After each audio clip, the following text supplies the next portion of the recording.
السلام عليكم، اهلا بيكم في حلقة جديدة هنا على قناة رمضان يجمعنا. ظهرت تسريبات قوية جدا حوالين منصة شاهد واعمالها في شهر رمضان، وظهرت كمان صورة داخل المؤتمر اللي بيعملوه كل سنة، واللي احنا متعودين هنا على قناة رمضان يجمعنا ان احنا نكون اول قناة بتجيب التسريبات والاخبار الحصرية عن كل المسلسلات وكمان برنامج رامز جلال. بس يا ريت قبل ما نبدأ انزل دلوقتي واعمل لايك للفيديو واشترك معايا في القناة وفعل زر التنبيهات عشان كل الفيديوهات الجديدة توصل لك لحد عندك. وصلى على سيدنا محمد عليه افضل الصلاة والسلام، ويلا بينا نبدأ حلقة. سلام. أهلا.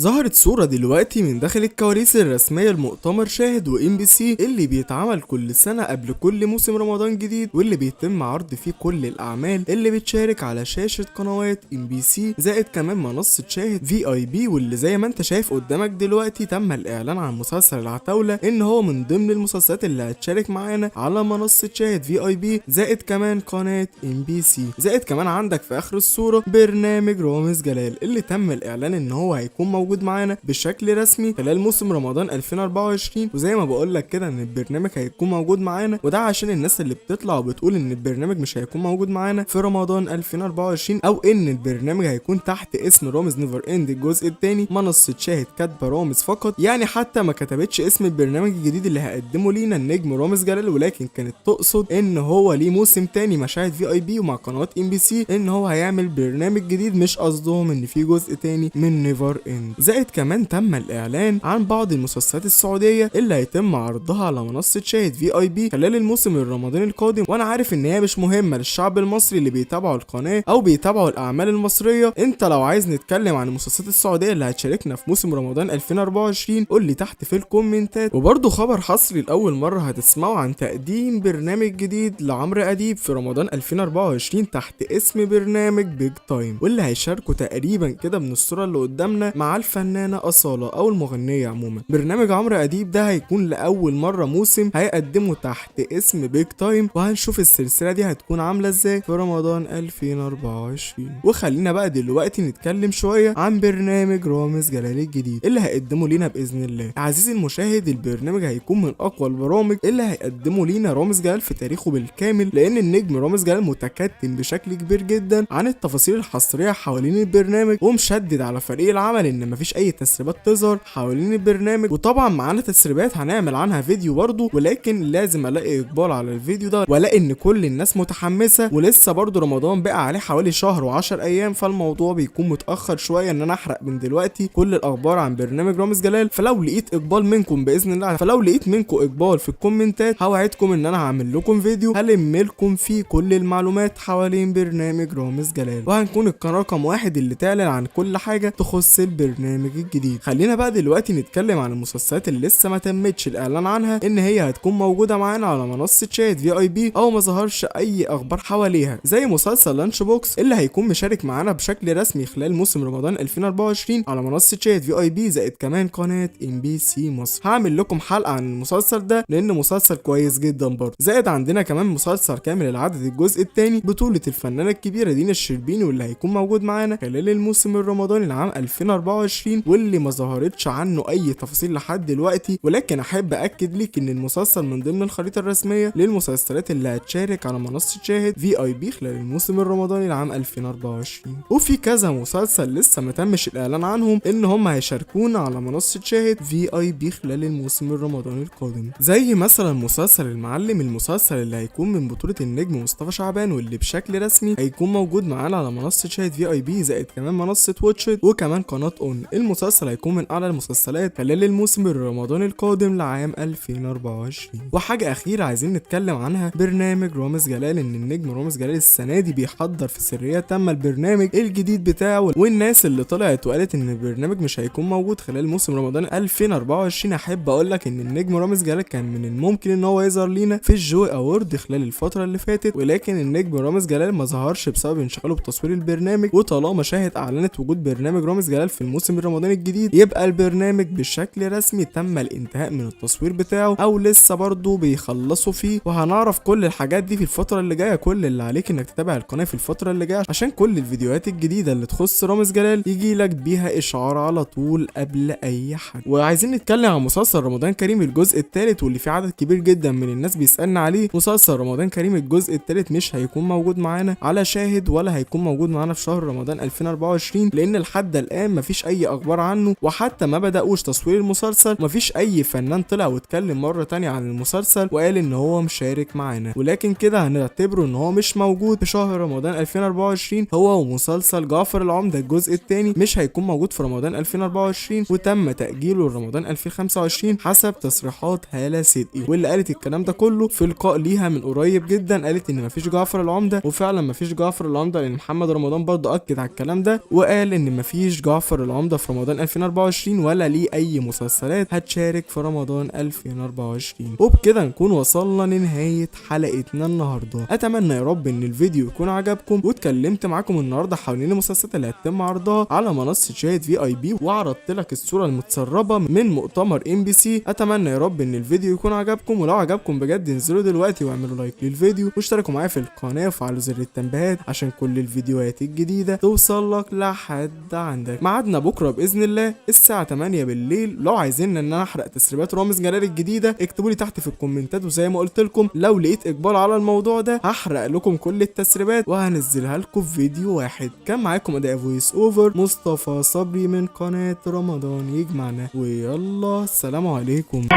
رحت تعبان وحاوي نضر جيت يا رمضان وحاوي بتغيب علينا وتهجرنا